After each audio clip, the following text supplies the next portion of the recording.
Finally tonight, another story about a local history maker. This one still very much alive. Former U.S. Congressman Bill Clay. He was not only one of the city's most powerful black politicians, he was one of the city's most powerful politicians, period.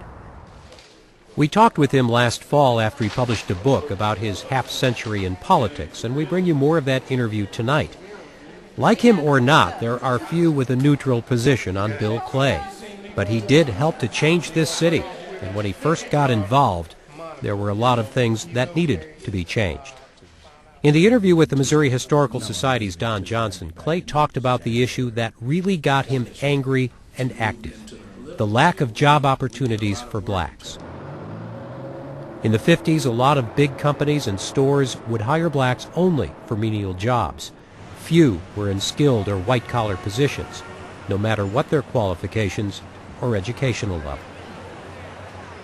And what it did was it caused the educated blacks to take menial jobs like that, and it eliminated the blacks who ought to have them with high school education or high school dropouts. So you had all of these unemployed black males. 40-some% of the black males in this town were unemployed.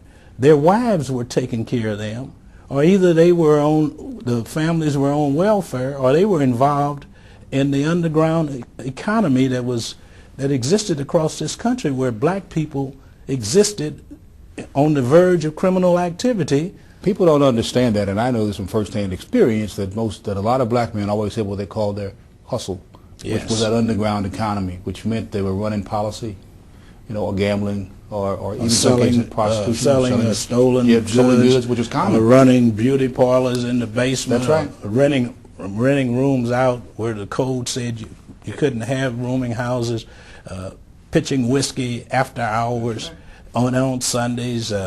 So it was a whole economy out there based on illegal activity. In the 1950s, a lot of things were changing in cities like St. Louis, changes that would increase black political power, although not always by plan. The Millcreek Urban Renewal Project displaced thousands of people from this traditional black neighborhood and sent them into new wards, especially on the north side. That, and the end of segregated schools, sent a lot of white residents to the suburbs, creating black majorities where they had not existed before. Bill Clay was elected to the St. Louis Board of Aldermen in 1959 and immediately began to stir things up. So we decided that politically you could do more with one vote in one session of the Board of Aldermen than you could do with all of the picket lines that you could form.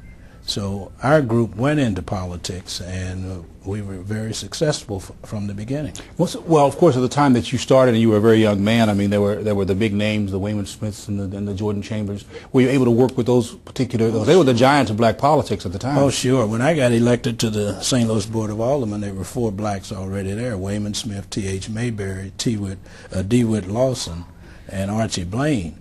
And I worked very well with them. In fact, it's in this book. My first session, I introduced, the first day of the first session, I introduced a resolution to investigate discrimination in employment on the Plaza Apartments, which are now sitting down there.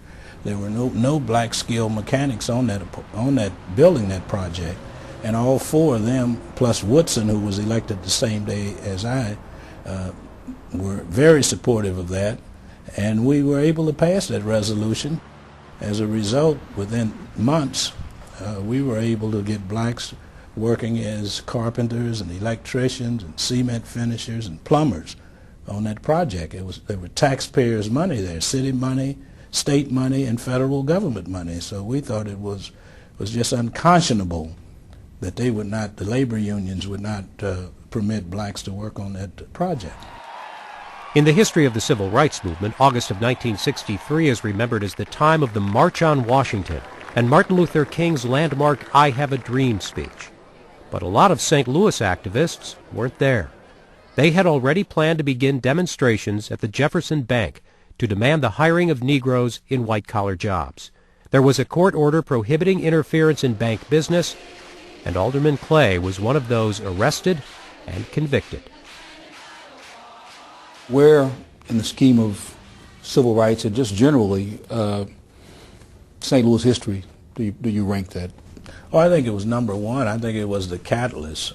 After you eliminate the lawsuits in education and some of the other areas in housing that open up this city, the catalyst for employment would have been the Jefferson Bank demonstrations. And I think what it was, it awakened within total industries in this city the need and the awareness that their policies were contrary to what was good for our town.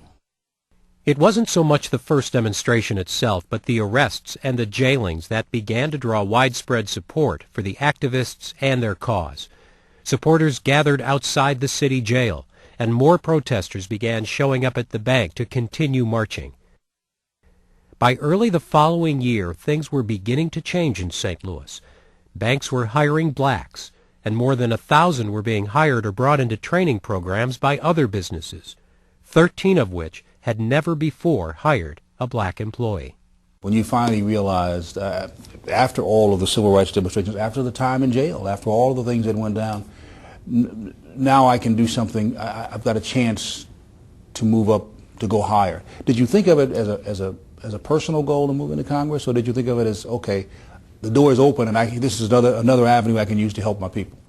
I don't think anybody sits down, plots and plans for certain political offices. Some of them will tell you that. You just have to be there when the opportunity opens, and you have to be prepared. But I don't think, no, I didn't have a game plan that said I was going to move from the Board of Aldermen to a committeeman of the 26th Ward to Congress. It didn't happen that way, and most people who are in politics don't plan step by step. You see the opening and you take advantage of it. There's a battle outside and it's raging. It'll soon shake your